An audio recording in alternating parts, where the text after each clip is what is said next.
सबसे पहले मेरी तरफ से तमाम दर्शकों को अस्सलाम वालेकुम, आदाब, नमस्कार। और आपके दर्शकों का और आपके चैनल का बहुत बहुत शुक्रिया कि आज आप आए हैं एक विवाद को ख़त्म करने के लिए। हम आपको बुलाए हैं। जैसा कि लोगों को मालूम है कि धूली गांव ईदगाह को लेकर के बहुत दिन से एक विवाद चल रहा था।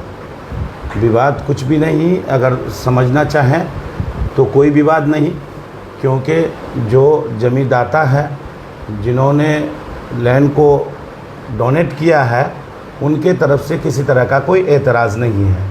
लेकिन समाज में हर तरह के लोग रहते हैं, लोगों को उस्काते हैं, लोगों को आपस में लड़ाते हैं, लोगों को के बीच में फसाद और गलतफहमियां फैलाते हैं।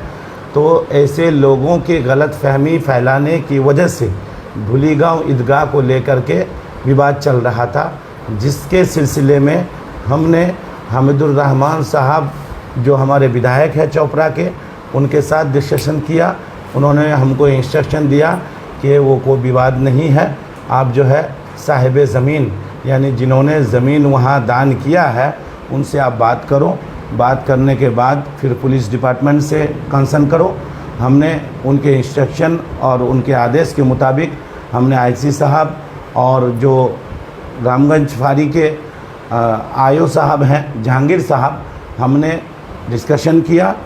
उनसे बातचीत करने के बाद पुलिस का भी यही मशवरा था कि पहले जो है वो ज़मीन की रजिस्ट्री कर दिया जाए, ताकि लोगों के दरमियान जो गलतफहमी या विवाद है वो ख़त्म हो जाए, क्योंकि वो धार्मिक स्थल है, वो एक मज़हबी मकाम है। तो उसमें विवाद होने से फिर आने वाले जो बकरीद है तो फिर लोगों में खलफशार होगा, झगड़ा फसाद होगा, मार फसाद होगा। तो उसी सिलसिले में हमने ज़मीन जिन्होंने दान किया है उनके वारिस से कांटेक्ट किया। कांटेक्ट करने के बाद हमने एक डिक्लेरेशन ले लिया है, जिस डिक्लेरेशन में ये लिखा हुआ है कि जो ज़मीन धूली गांव ईदगाह में हमने दिया है, जो ईदगाह की बाउंड्री के अंदर जो ज़मीन है, उस ज़मीन पर हमारा कोई दावी या किसी तरह का कोई ऑब्जेक्शन या किसी तरह का कोई एतराज़ नहीं है। उन्होंने पूरा डिक्लेरेशन दिया है, आप जूम करके इसको देख सकते हैं। और उसमें उन्होंने पूरा विटनेस जो गवाह है उनका भी सिग्नेचर है, और जो जमींदाता है उनका भी सिग्नेचर है। और ये डिक्लेरेशन सिर्फ तब तक ही वैलिड रहेगा जब तक वो ज़मीन रजिस्ट्री कर नहीं देते हैं। जब हालात सब कुछ ठीक ठाक हो जाएगा, उसके बाद जब वो घर आ जाएंगे तो फिर वो आकर के ज़मीन रजिस्ट्री देंगे, क्योंकि उनके वारिस ने एमएलए साहब से भी मुलाकात की है। और हमारे जो एडमिनिस्ट्रेशन के आईसी साहब हैं, पुलिस स्टेशन के हिराक साहब और जहांगीर साहब, दोनों के सामने उन्होंने कहा है कि जब वो घर आ जाएंगे तो हम इस ज़मीन को ईदगाह कमेटी के नाम से रजिस्ट्री करके दे देंगे। अब रहा सवाल कि बहुत सारे लोग जो हैं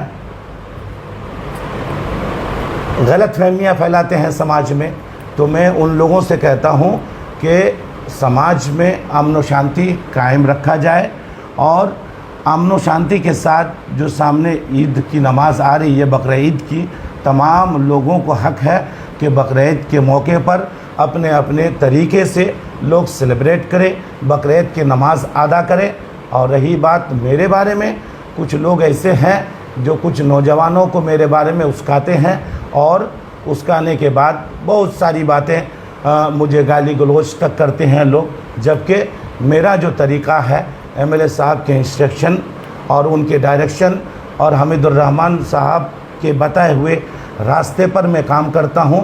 मैं कभी ना किसी को नुकसान पहुंचाने का काम किया है और ना किसी को तकलीफ़ देने का काम किया है, बल्कि जब से सुजाली के मामलात को मैं देख रहा हूं, मैंने हमेशा सुजाली के लोगों की भलाई की बात कही है, अमन व शांति की बात कही है, ताकि तमाम लोग, चाहे इस ग्रुप के लोग हों या उस ग्रुप के लोग हों, ये तमाम लोग आपस में मेल मोहब्बत से रहें, क्योंकि यूनिटी और इत्तेहाद और भाईचारा में दम है, बल है। और मोहब्बत में जान होती है। रही मेरी बात तो मैं एक शेर से सुजाली के लोगों को कहना चाहता हूँ कि जिस दिन से चला हूँ मंजिल पर नज़र है, जिस दिन से चला हूँ मंजिल पर नज़र है, आँखों ने कभी मील का पत्थर नहीं देखा, आँखों ने कभी मील का पत्थर नहीं देखा, और पत्थर मुझे कहता है मेरा चाहने वाला, मैं मोम हूँ उसने मुझे छू कर नहीं देखा, मैं मोम हूँ उसने मुझे छू कर नहीं देखा, और कश्ती का मुसाफिर कभी समंदर नहीं देखा, आँखों में रहने वाला कभी दिल में उतर कर नहीं देखा। और एक शेर कहना चाहता हूँ सुजाली के जनगण के लिए कि हमारा तो काम है जलाते चलो चिराग, हमारा तो काम है जलाते चलो चिराग, रास्ते में चाहे दोस्त या दुश्मन का घर मिले, हम दोस्त हो दुश्मन हो, मुझे गाली देने वाले हो, तमाम लोगों को हम रास्ता दिखाने का काम करते हैं, रोशनी दिखाने का काम करते हैं, गाइड करने का काम करते हैं, अमन व शांति का मैसेज देते हैं। और जब तक सांसें रहेगी मैं लोगों की भलाई के लिए, लोगों की अच्छाई के लिए, लोगों की तरक्की के लिए, लोगों की उन्नति के लिए, लोगों की भाईचारगी के लिए, लोगों को आपस में मिलो मोहब्बत से रहने के लिए मेरा पैगाम जाता रहेगा। और साथ ही साथ जो ये डिक्लेरेशन उन्होंने दिया है ज़मीन दान करने का, वो उनके वारिस यहाँ मौजूद हैं, नूरी साहिबा हैं, आप उनकी ज़ुबानी भी सुन सकते हैं।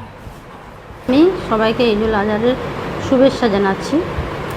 আমি আমাদের জামাতের সকল গ্রামবাসীকে বলতে চাই যে আমাদের কিছু কাজ বাকি ছিল, কিছু কাজ হয়ে গেছে। কাজ শেষ হওয়ার পরেই আমরা রীতিমতো অনুষ্ঠান করে এটা আমরা রেজিস্ট্রি দিতাম, কিন্তু ওর মাঝখানে একটা পার্টির ঝামেলা হয়ে কাজ বন্ধ হয়ে গেল।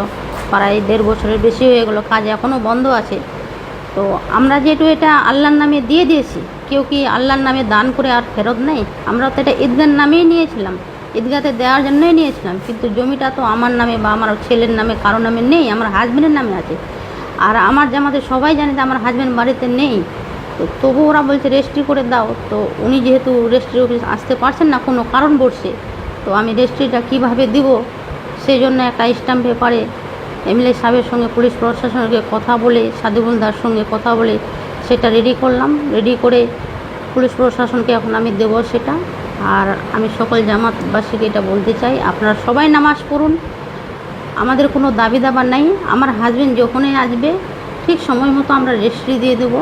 আপনারা আমাদের যতগুলো মানে জামাতের লোক আছেন আপনারা জানছেন, বুঝতে পারছেন ব্যাপারটা, যে আমার হাজব্যান্ড বা আমরা কত টাকা ওটাই খরচ করেছি, কিন্তু ওটা তো আমরা বাড়ির জন্য করিনি, জামাতের জন্য, ঈদগাহর জন্যই করেছিলাম। সুন্দর করে যাতে ঈদগাহটা হয় সুন্দর, দেখতেও ভালো লাগবে, আর নামটাও থাকবে ঢুলিগার জামাতটা সুন্দর। তো আমি বলবো আপনারা সবাই নামাজ পড়ুন, একসাথে নামাজ পড়ুন। পার্টি আসবে যাবে, পার্টি একটা আলাদা জিনিস, আর জামাত আর ধর্ম একটা আলাদা জিনিস। তো আপনারা সবাই একসাথে নামাজ পড়ুন খুশি খুশালি হয়ে। আর বেশি কিছু বলবো না, সবাই একসাথে নামাজ পড়ে খুশি খুশালি বাড়িতে গিয়ে কোরবানি করুন, সবাই একসাথে থাকুন। ওটা তালাটা এখন অলরেডি আমার দোকানের পাশে বাড়ি খোলা আছে, জানি না কে খুলেছে না খুলেছে, খোলা আছে।